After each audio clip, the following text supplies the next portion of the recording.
tengah jalan. Ya kan nanti bisa diedit nggak sih? Oke, udah loh, udah ngerekam loh. Bisa dipotong gitu loh.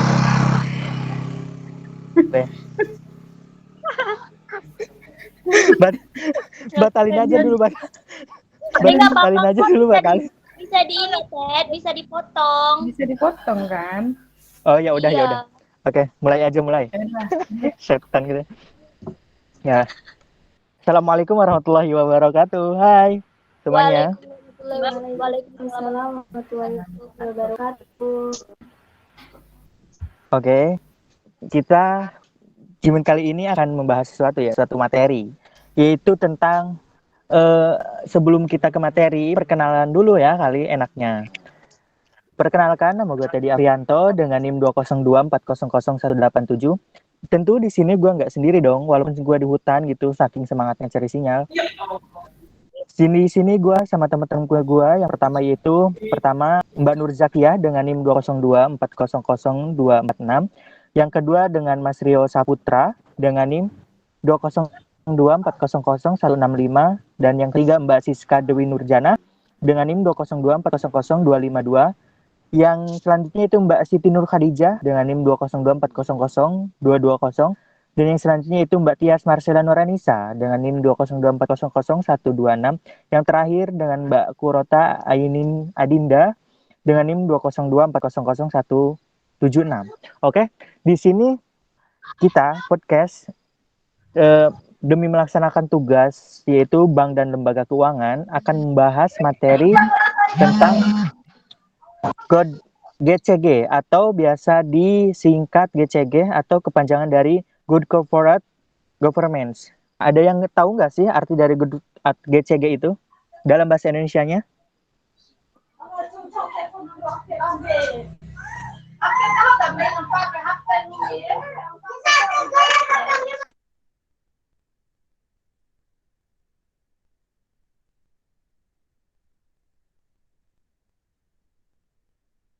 Oke, kepanjangan GCG itu apa sih dalam bahasa Indonesia? Silahkan Mbak Tias atau Mbak Siska, Mbak Nur Hadijah, Mas Rio, yang lainnya.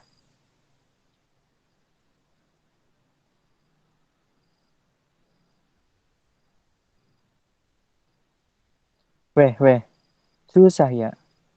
Oke, aku coba bantu jawab deh. Gue bantu jawab ya. GCG itu kan kepanjangannya Good Corporate Governance kan.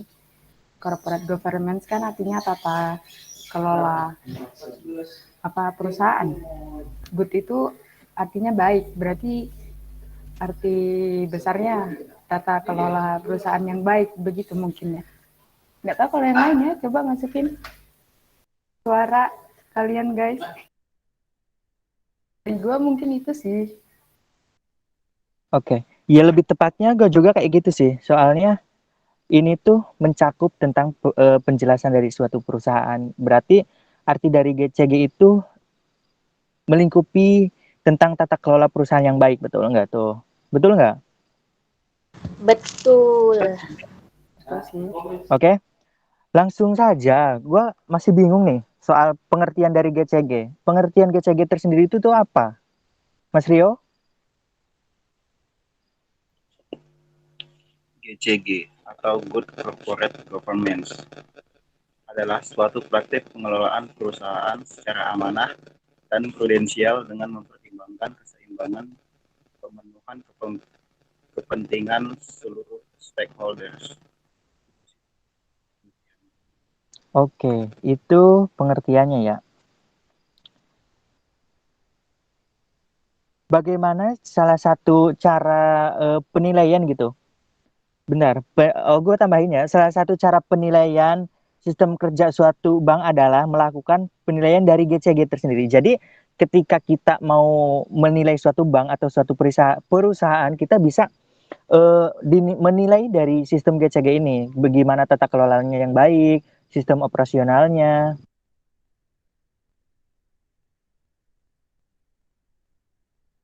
atau pengurusan keuangannya gitu. Oke, selanjutnya gue pengen nanya nih, manfaat dari GCG ini tersendiri apa sih? Yang lain, Mbak Nur Zakiah, Mbak Kurota?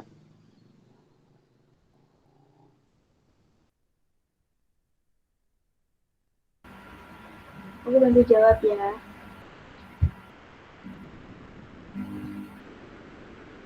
Halo? Ya sis, jawab aja. Manfaat GCG bagi karyawan itu meningkatkan kualitas kerja para karyawan, terus meningkatkan keterikatan kerja para karyawan, terus mencegah terjadinya turnover, suasana lingkungan bekerja yang lebih baik. Selain itu juga ada manfaat GCG bagi perusahaan, seperti meningkatkan kinerja perusahaan, neraca perusahaan yang lebih baik, terus penggunaan sumber daya yang lebih efektif. Terus ada juga sih manfaat PJJ bagi perusahaan dalam jangka pendek, dan ada juga yang manfaat PJJ bagi perusahaan jangka panjang.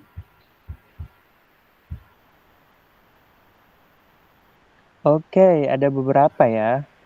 Ada yang panjang sama ada yang pendek. Oke, gua bahas terlebih dahulu yang peningkatan kualitas kerja para karyawan. Bagi manfaat GCG bagi karyawan. Maksudnya tuh meningkatkan kualitas kerja para karyawan tuh kayak gimana? Apa sangkut pautnya sama kelola yang bagus? Dengan adanya GCG kok bisa gitu? Kualitas kerja karyawan tuh bisa bagus gitu. Kayak gimana coba? Mbak Nur Zakia atau Mbak Kurota? Mbak Nur Hadiza bisa menjelaskan mungkin? Aku mau jawab Oke. yang meningkatkan kualitas kerja para karyawan. Dengan adanya good GCG, maka kondisi lingkungan pekerjaan akan menjadi lebih baik. Bertambah baiknya lingkungan dan suasana dari lingkungan pekerjaan, maka karyawan akan merasa lebih dihargai dalam pekerjaannya. Hal ini akan bermanfaat pada lebih baiknya dan meningkatnya kualitas kerja yang dilakukan oleh para karyawan. Karyawan bisa merasa dan senang dalam pekerjaan di perusahaan yang menerapkan GCG tersebut. Oke, intinya di sini kualitas itu dilihat dari kualitas karyawannya tersendiri ya. Dari kayak contoh nggak adanya senioritas gitu. Kayak karyawan itu lebih bekerja tuh lebih senang, lebih aktif gitu, lebih bisa mencapai target-targetnya ya. Kayak yang selanjutnya gue pengen tahu nih. Tadi Mbak Siska bilang ada manfaat juga bagi perusahaan. Dan poin-poinnya itu soal dapat mencegah munculnya KKN. Maksudnya itu munculnya KKN apa? Apa munculnya KKN itu kuliah kerja nyata? Atau gimana nih? Korupsi maksudnya. Oh, korupsi. Berarti boleh nggak sih dijelasin gitu, Mbak Nur Hadijah, maksudnya KKN itu gimana? Atau apa gitu? Terus faktor-faktornya dengan adanya KKN ini pada suatu perusahaan dapat menyebabkan apa sih? Oke, aku jawab ya. KKN atau yang sering kita kenal dengan istilah korupsi. Kolusi dan nepotisme merupakan salah satu faktor penghambat dari kemajuan suatu perusahaan. Dengan adanya KKN pada suatu perusahaan itu dapat menyebabkan yang pertama perusahaan menjadi rugi, yang kedua penempatan sumber daya yang tidak pas dan tidak efektif, yang ketiga bangkrut, dan yang terakhir terjerat kasus hukum. Gitu Teddy. Oke, terjerat kasus hukum. Oke. Sekarang kita bahas yang pendek-pendek dulu ya. Manfaat GCG bagi perusahaan jangka pendek nih. Sabar, Mbak Tias, nanti kita bahas yang panjang-panjang. Ada poin-poin beberapa di sini yang tadi dijelaskan di itu.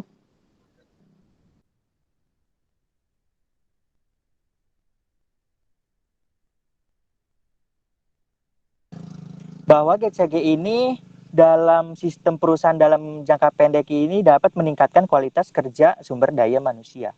Yang dimaksud meningkatkan kualitas kerja SDM itu seperti apa? Mbak Nur Zakia bisa menjelaskan atau gimana?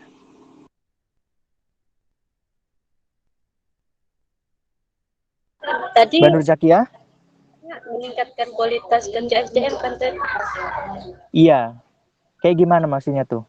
Yang dimaksud itu GCG dapat mendorong terciptanya kondisi lingkungan pekerjaan yang lebih baik Jika lingkungan kerja kondusif, maka sumber daya manusia atau SDM dalam sebuah perusahaan akan merasa lebih dihargai dalam pekerjaannya.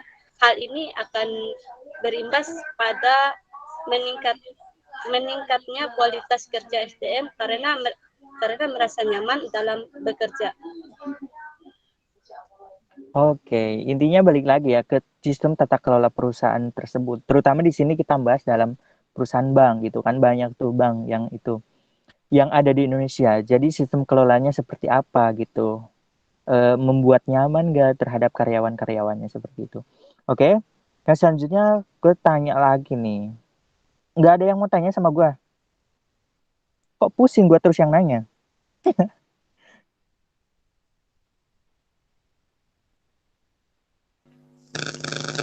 Bentar, gua mau nanya.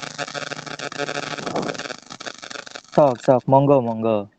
Kan GCG kan di materi ini diterapkan dalam perbankan. Itu apakah ada perusahaan lain atau BUMN, BUMD yang menerapkan GCG juga?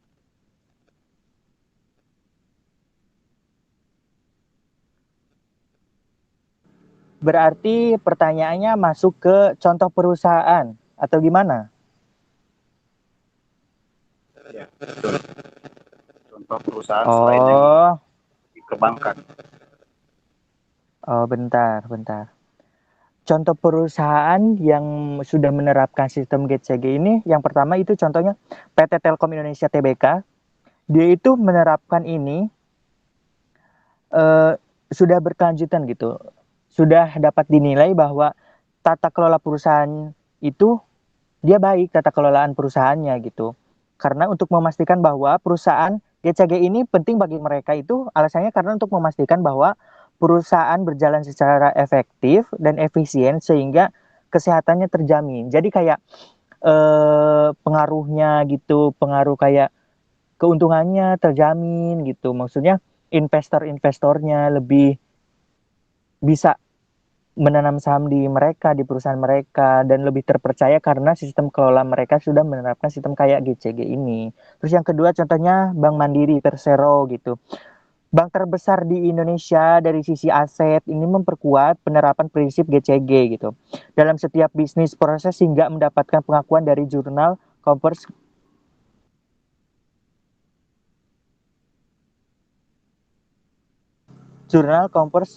Governance Asia gitu. Sebagai ikon penerapan GCG terbaik di Indonesia. Jadi gue cuman memberikan contoh beberapa, cuman 2 ya. Yang pertama itu Bank Mandiri gitu. Udah jelas? Oke, Teh, jelas. Oke, tadi yang pendek-pendek. Siapa nih yang suka panjang-panjang? Tias suka yang nggak panjang? Mana Tias nih? Tias? Aku lagi. Yang panjang-panjang nih. Tadi yang panjang-panjang ada beberapa poin. Bisa dijelaskan ulang poin-poin yang manfaat GCG bagi perusahaan jangka panjang? Ada berapa poin tuh?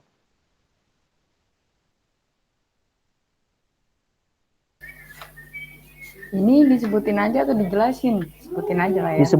Sebutin ya lah. Masa mau dijelasin? Bisa aja kali. Oke. Sampai besok berarti kita menjelasin. Ya, terus ini gue kapan ngomongnya? Oke. Poin pertama ada mempercepat internalisasi budaya perusahaan. Terus yang kedua ada mendorong citra perusahaan. Yang ketiga meningkatkan nilai saham. Yang keempat neraca perusahaan yang positif. Dan yang terakhir ada menjaga keberlangsungan perusahaan. Oke, maksudnya yang terakhir itu menjaga keberlangsungan perusahaan itu kayak gimana? Siapa nih? Mbak Siska, Mbak Nurzaki atau Mbak siapa? Mau nanya dong. Bentar dong, jawaban gue pertanyaan gue jauh dulu dong. Gila nggak tuh? Mana? Maksudnya menjaga keberlangsungan perusahaan itu apa? Apa? Gimana tadi? Maksudnya dalam menjaga keberlangsungan perusahaan itu kayak apa gitu? Manfaat kan tadi kata Mbak Tias manfaat GCG perusahaan jangka panjang gitu loh, yang panjang-panjang tuh suka dia. Itu ada menjaga keberlangsungan perusahaan. Maksudnya kayak gimana? Itu manfaat GCG bagi keberlangsungan bisnis perusahaan selanjutnya adalah mengurangi adanya risiko hukum, keamanan, dan operasi yang dapat berdampak pada seluruh pihak terkait sehingga kelangsungan perusahaan terjaga. Oh, oke. Tadi intinya intinya pada di sini karena GCG itu manfaatnya mengurangi adanya risiko hukum, keamanan, dan operasi yang dapat berdampak. Intinya yang berdampak negatif terhadap perusahaan gitu kan? Iya. Oke. Tadi mau tanya apa? Itu loh, mendorong citra perusahaan itu seperti apa sih? Mendorong citra perusahaan. Oh, manfaat GCG jangka panjang. Iya, masih di lingkup Oke. situ. Tahu aja lu yang panjang-panjang, Sis. Aku nggak tahu makanya nanya. Oke. Membahas mendorong citra perusahaan, yaitu perusahaan itu tidak mudah membangun citra perusahaan karena citra perusahaan itu dibangun dari awal perusahaan didirikan. Harus membutuhkan biaya banyak, harus membutuhkan kepercayaan dari konsumen banyak. Manfaat GCG ini kan tadi sistem tata kelola yang baik. Nah, jadi dengan sistem tata kelola yang baik kayak tata kelola operasionalnya, pengurusan keuangannya, administrasi dan lain-lain, contoh udah baik nih. Berarti dapat menarik konsumen dong, kayak customer atau konsumen yang lain biar oh ternyata perusahaan ini baik dari sistem tata pengelolaannya gitu. Jadi kayak contoh gue nih punya perusahaan dan sistem tata kelolanya baik gitu. Lo percaya gue nggak? Kayak contoh gue punya all shop nih atau gue punya bank, tapi banknya itu lu nabung ke bank gue. Tapi gue setiap lu nabung bunganya itu potongannya 50%. Mau nggak dipotong 50%? Enggak kan? Berarti kayak contoh setiap bulannya cuma potongannya 2% atau 1% dari lu tabungan lu, atau sistem tata kelola administrasi, contoh lu nabung tapi berkas-berkas nabungnya bukti tabungannya hilang gitu, atau sistem administrasinya jelek. Jadi mendorong citra perusahaan ini GCG sangat membantu dari tata kelolanya, dari sistem yang lainnya gitu. Oke, paham nggak? Paham, Bang. Terima kasih. So bener banget ya, gue gila nggak tuh? udah kayak dosen gue ya. Mantap nggak tuh? Oke. OTW, semoga jadi dosen. Calon dosen. Oke, yang selanjutnya tentang prinsip GCG. Prinsip GCG ada apa sih? Ada apa aja? Mbak Kurota? Atau Mbak Nur Zakia? Prinsip GCG ada apa aja sih?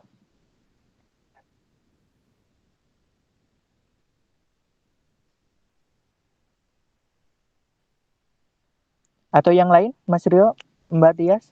Ada berapa sih prinsip GCG? GCG ada 4. Oke, Mbak Kurota ya? Ada 5, maaf salah. Ada 5. Oke. Yuk, sebutkan apa aja. Yang pertama, transparasi. Dijelasin sekalian nggak? Apa sebutin aja? Sebutin dulu aja dong. Nanti kalau dijelasin sampai besok kita. Yang pertama itu ada transparansi. Yang kedua ada akuntabilitas. Yang ketiga ada pertanggungjawaban. Yang keempat ada kemandirian, dan yang terakhir ada kewajaran. Oke, gue mau nanya nih, kemandirian di sini bagi perusahaan, maksudnya perusahaan itu tidak butuh karyawan atau perusahaan itu contoh mendirikan perusahaan ngecat sendiri, apa sendiri, bangun sendiri, atau gimana nih konteks kemandirian di sini, atau menata semua operasional sendiri. Konteks kemandirian di sini seperti apa pengertiannya? Izin menjawab, Ted, bisa nggak? Oke, sok, monggo.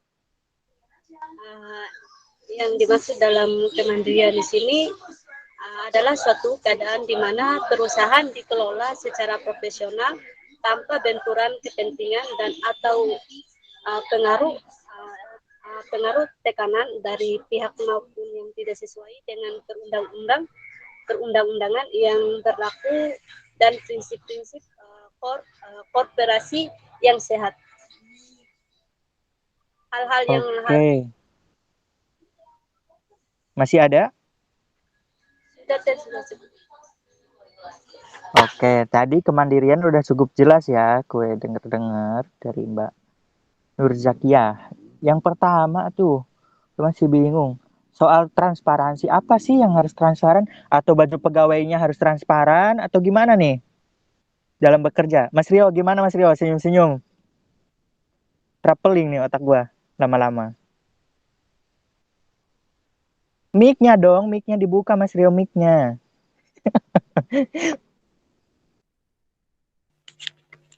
Transparansi yaitu keterbukaan dalam melaksanakan proses pengambilan keputusan dan dalam mengemukakan informasi material dan relevan mengenai perusahaan secara akurat dan tepat waktu, seperti mematuhi anggaran dasar, menyediakan informasi baik yang wajib, sukarela, tetapi menjadi nilai tambah bagi perusahaan dan tidak mengurangi kewajiban. Oke, paham. Gua kira GCG kan tadi ada manfaatnya bagi karyawan. Gua kira karyawan suruh pakai baju transparan. Enggak ya? Oh, enggak. Oke. Oke, lanjut ya. Gue tanya-tanya nih.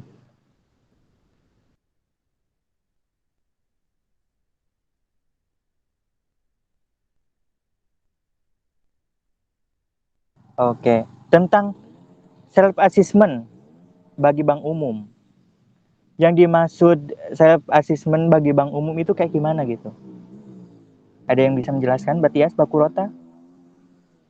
Kalau di sini sih gue tahu konteksnya self assessment itu kayak penilaian dari diri sendiri atau penilaian dari penilaian dari diri.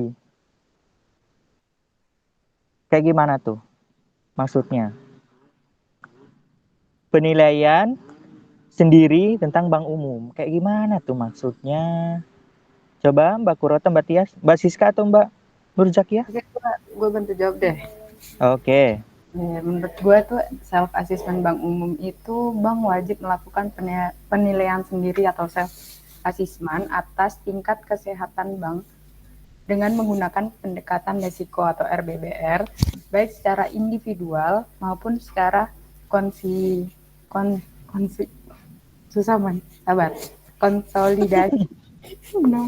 Jangan buat gue ketawa, konsolidasi yang dilakukan paling kurang setiap semester untuk posisi akhir bulan Juni dan Desember sebagaimana diatur dalam ketentuan Bank Indonesia mengenai penilaian tingkat kesehatan bank umum. Oke. Coba gue pengen tahu sih ada beberapa faktor penilaian pelaksanaan GCG itu pada self assessment itu ada berapa sih? Silakan Mbak Nur. Oh, Mbak Siska. So. Ada berapa? Ada 11. Oke. 11 apa aja tuh? Yang pertama, pelaksanaan tugas dan tanggung jawab Dewan Komisaris. Yang kedua, pelaksanaan tugas dan tanggung jawab direksi. Yang ketiga, kelengkapan dan pelaksanaan tugas komite. Yang keempat, penanganan benturan kepentingan. Yang kelima, penerapan fungsi kepatuhan. Yang keenam, penerapan fungsi audit intern. Yang ketujuh, penerapan fungsi audit ekstern. Yang kedelapan, penerapan manajemen risiko termasuk sistem pengendalian intern. Yang kesembilan, penyediaan dana kepada pihak terkait dan penyediaan dana besar. Yang kesepuluh, transparansi kondisi keuangan dan non-keuangan bank. Yang ke-11, rencana strategis bank. Udah ya, gue di sini meninjau gitu. Ada soal beberapa peringkat dalam GCG atau peringkat faktor GCG dikategorikan dalam 5 peringkat. Maksudnya tuh kayak gimana gitu? Ada berapa peringkat sih dalam GCG ini? Ada 5 peringkat ya, oh banyak sekali pribadi. Gue pengen tahu nih, soal peringkat yang pertama itu kayak gimana penjelasannya? Mbak Kurota atau Mas Rio? Bilah lagi, anjir typonya di mulut. Boleh?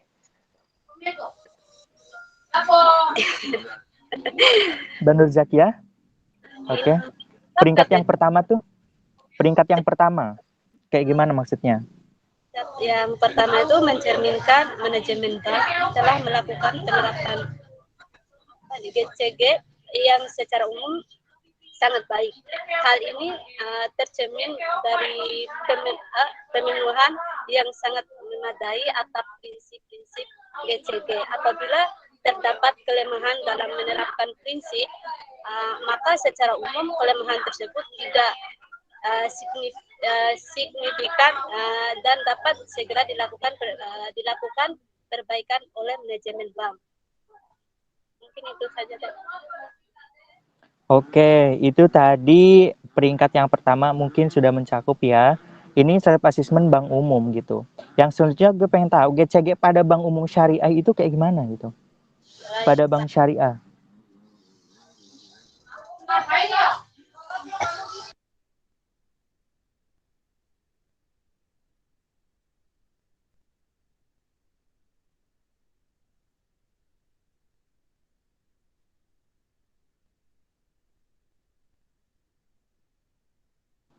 Gimana sistem GCG pada bank umum syariah?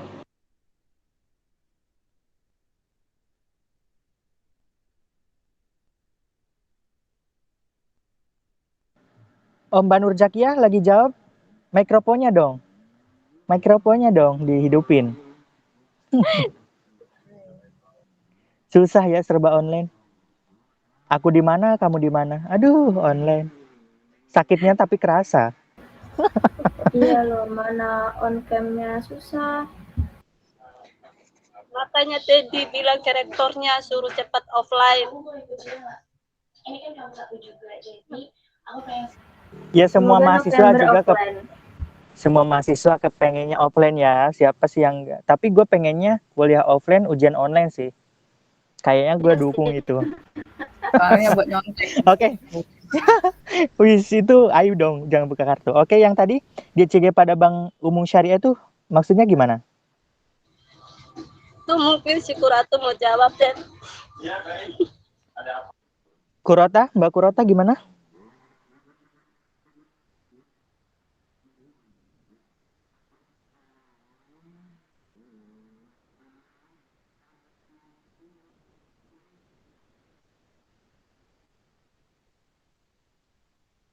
Oke, gue tanya dulu deh. Ini di dalam Gua mau dalam jawab. penerapan. Ya, sok. Sebelum gue tanya balik nih. Diam dulu. Oke, GCG di Bank Umum Syariah itu yang jelas dia menerapkan prinsip-prinsip Islami ya. Ada sidik, amanah, fatonah, sama apa tuh satunya? Tablik. Nah itu. Kalau untuk sidiknya itu mereka Bank Umum Syariah itu menerapkan prinsip kejujuran. Terus bagian tablik itu mereka memberi pelajaran kepada masyarakat. Dan amanah itu rasa percaya, kepercayaan pada masyarakat, dan mengelola tata manajemen secara profesional itu dari Fatonah. Tahu gue gitu. Oke. Intinya penerapan 4 sifat ya. 4 sifat Rasulullah yang sidik, amanah, tablik, fatonah itu. Oke.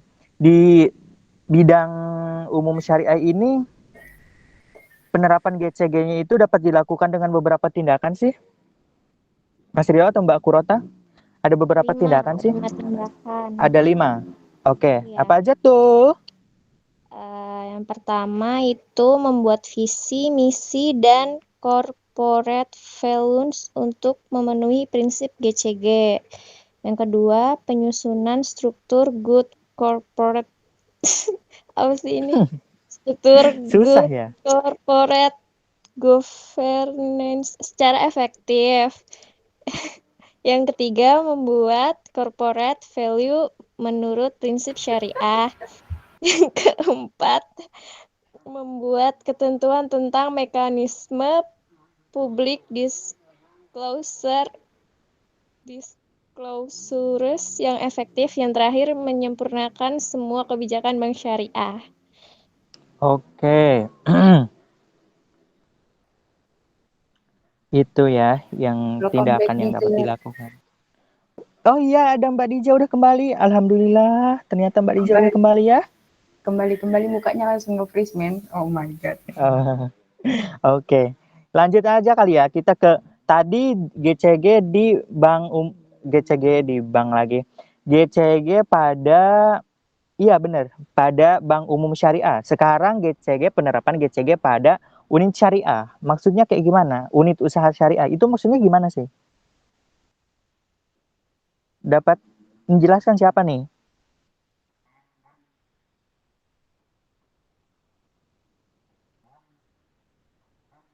Ada beberapa komponen gitu yang GCG di unit usaha syariah yang menurut KAIN 2003 ada, tadi gua sekilas mendengar gitu, ada beberapa gitu. Ada 4 ya. Oke, apa aja tuh 4-nya? Ada 4 komponen utama yang diperlukan dalam konsep good corporate governance, yaitu transparansi, accountability, dan responsibility.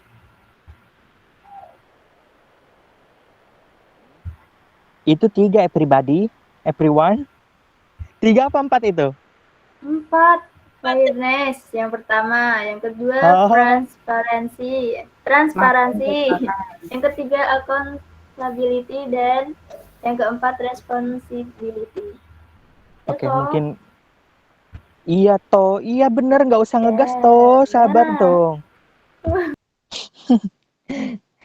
Ada beberapa prinsip-prinsip nih tentang GCG. Menurut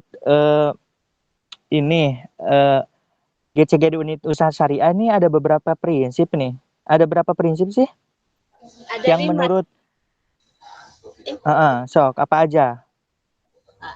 Yang pertama itu transparansi. Ini dijelasin apa disebutin satu-satu? Disebutin aja dulu. Yang pertama itu transparansi.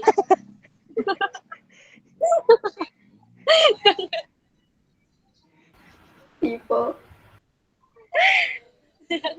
Yang kedua tuh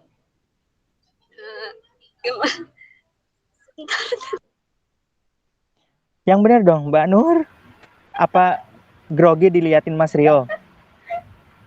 Rio tahan tawa. Padahal Mas Rio diem aja loh.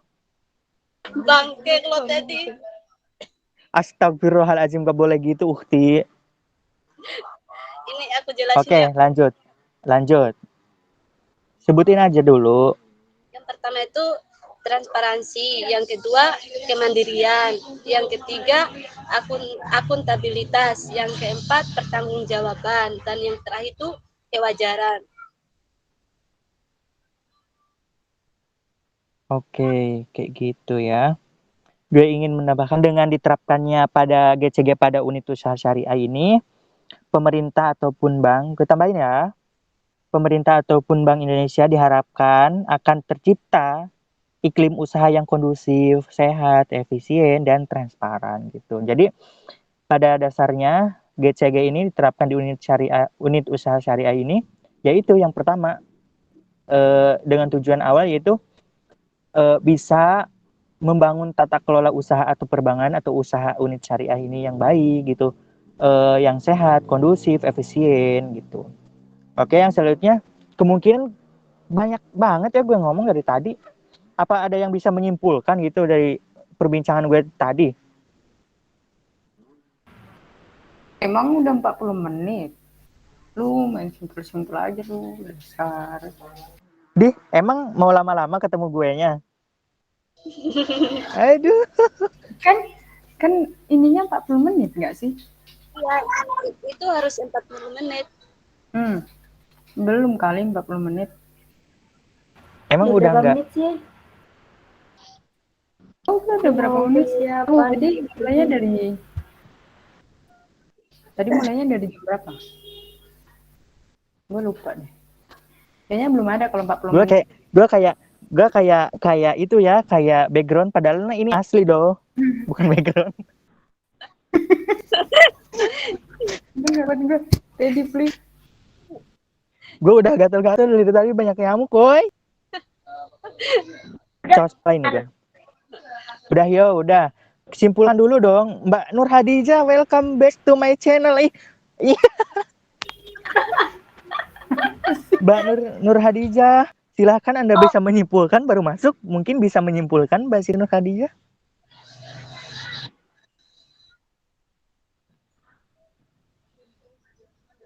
Oke, silahkan bisa menyimpulkan. Orang baru masuk disuruh nyimpulin. Oke, ya udah kamu aja yang nyimpulin biar aku yang dengerin. Lu aja kali. Oh. Kamu aja tadi.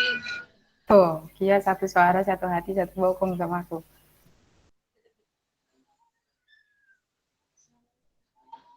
Oke, guys, simpulin ya dari omongan kita pada sore hari ini.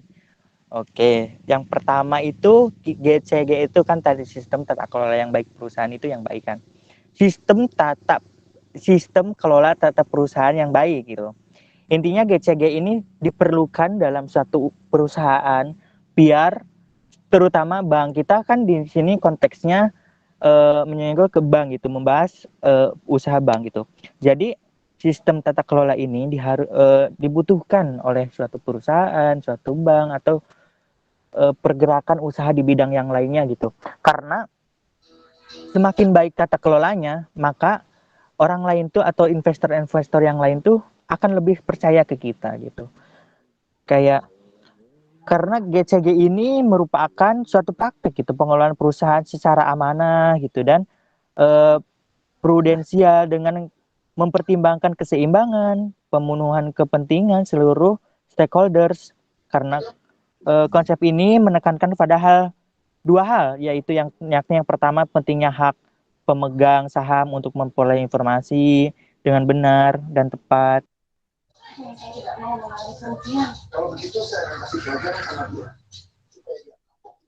Dan yang kedua itu transparan terhadap semua informasi kinerja perusahaan.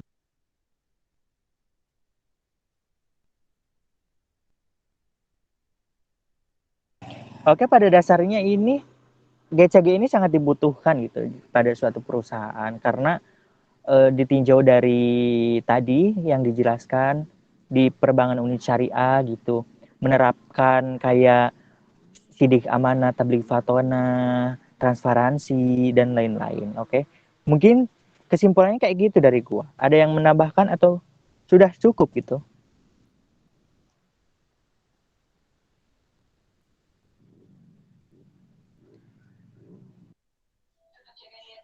Cukup, Ted. Oke, mungkin udah cukup ya. Karena kasihan Mbak Siti Nur Khadijah mungkin lagi jungkir balik cari sinyal. Kemungkinan besar kayak gitu. Masuk keluar.